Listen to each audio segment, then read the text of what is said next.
So the New York Knicks have lost in free agency, and a lot of people are saying that, but I think there's a few more layers to that we can talk about.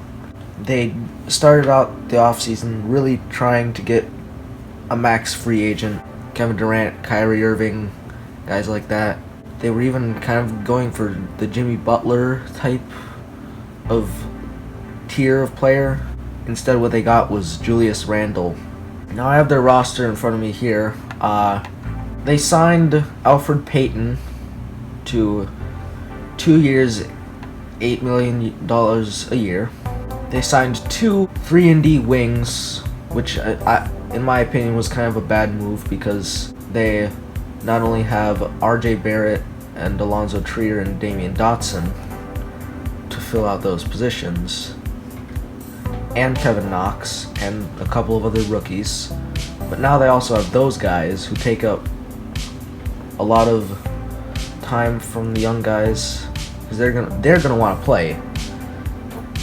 I don't know why they signed there, but I guess they did. Or they could trade one of them. They also take up a lot of the cap space, so I don't know, man. The deal is in ink, but I don't know enough about NBA rules to know if they can somehow get one of them to back out of their agreement. And then, again, they signed Julius Randle, who can play backup power forward, center, or start at power forward alongside Mitchell Robinson, but I think he'll keep coming off the bench, which means they'll be paying $21 million a year for a 6-man. The last year is a team option. Wayne Ellington and Reggie Bullock also have team option for the last season, and they might get declined.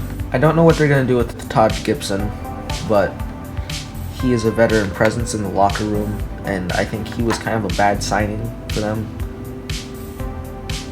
because they could have probably signed him to a lot smaller of a contract. He will be getting paid $10 million a year, which I don't think is very good for this Knicks team. And then Bobby Portis, they signed him to a contract. He's fine, but I think they spent a little bit too much money on small name, or I guess medium name guys who create depth and not much else. They do have some good young guys. They have Dennis Smith Jr., who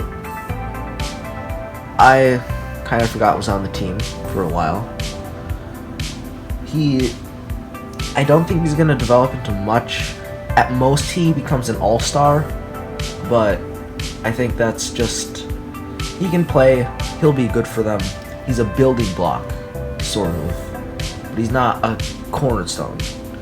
Kevin Knox is probably better than Dennis Smith Jr., just because he fits better with anything, and that could mean the Knicks. I can see him turning into like Otto Porter / Tobias Harris at best type of player, where he can be an offensive initiator and then also a 3-point shooter and being kind of okay on defense. And then they have Frank Ntilikina, who, let's face it, is probably a bust at this point, but again is young, was picked high, and still has a chance to develop, so maybe the wing position is right for him. And Alonzo Trier they have at the shooting guard position as a backup spark plug kind of guy who can be maybe the next Jamal Crawford. I don't know. RJ Barrett looks good. I could imagine him being something like Jalen Rose, where he's kind of a big guy, plays the wing position, can be athletic, can do some dribbling, ball handling, be just a star in general, and then be kind of okay at shooting, but not really, but still be kind of good, to where defenses have to respect your shot, which gives him more of an advantage in dribbling. That's just how basketball works. They signed Julius Randle, and I think he might be the second best player alongside like RJ Barrett in the next season. That is, if Dennis Smith Jr. doesn't make a jump, and neither does Kevin Knox. But I think it's a safe bet to say those will be the Knicks' two best players next year. They also signed Elfrid Payton, and I think he's kind of like what Frank Ntilikina might have to become in order to be successful in the NBA. Just a taller, do-it-all type of point guard who doesn't need an amazing shot to do a lot of stuff. He can dribble, he can initiate offense, he can pass, he can get rebounds, play defense. And that's kind of where he's at, being big, getting rebounds, and playing defense. But it's not what most teams would draft at number 6 for. I think the Knicks kind of went a little bit insane over Julius Randle being compared to Zion Williamson, so they just gave him a big contract to fill up their cap space and said, hey, we missed out on Zion, let's get the next best Zion copy. And I think that's where they decided to sign him. I haven't talked about Mitchell Robinson yet. He's a beast. He is amazing.